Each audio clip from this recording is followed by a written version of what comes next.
travesseiros não são mesmo todos iguais.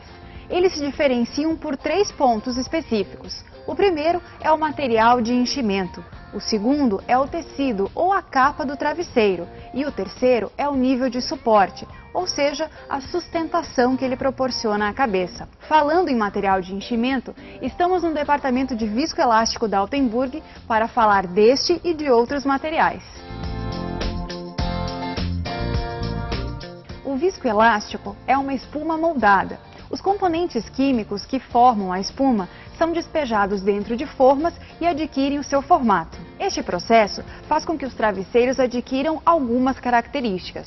Uma delas é a baixa resiliência, ou seja, quando eu aperto o travesseiro, ele demora alguns segundos para voltar ao formato original. Isso também faz com que ele seja antipressão.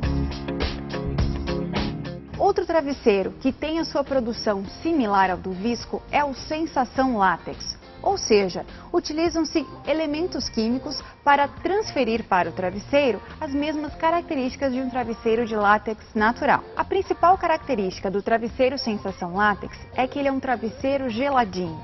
Sua temperatura fica ligeiramente menor à temperatura do corpo. Inclusive, os furinhos são feitos para que o travesseiro tenha uma alta ventilação. Os travesseiros de fibra de poliéster são inodoros, leves e macios. A Altenburg oferece travesseiros de fibra de poliéster comum e fibra de poliéster siliconizada, que recebe um banho de silicone. Ambas, em forma de véu, fazem o enchimento de diversos travesseiros. Temos também a fibra de poliéster siliconizada com a tecnologia Vida e Saúde.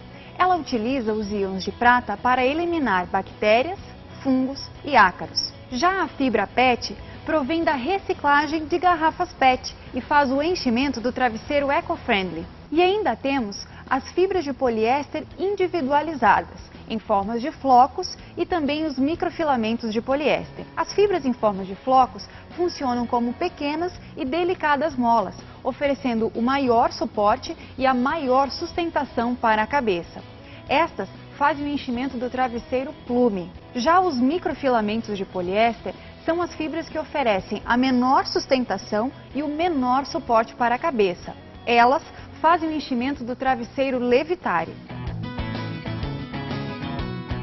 O segundo item que diferencia os travesseiros é o tecido, ou seja, a capa do travesseiro. A grande diferença é entre uma capa em tecido plano, de percal ou cetim, e uma capa de travesseiro feita em malha.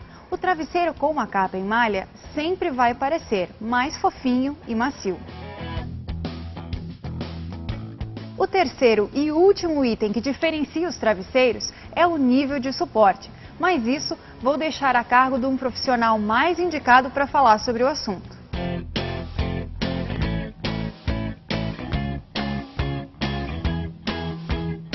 Na posição lateral, o tipo de suporte deve ser firme, onde ele mantém a cabeça alinhada, ao contrário que, quando a pessoa está com a cabeça inclinada para cima ou o contrário, para baixo, a musculatura cervical está contraída, não tendo uma boa noite de sono e nem um bom descanso para essa musculatura. Outros itens que a gente deve observar, por exemplo, o braço. O peso do corpo não deve estar sobre o ombro.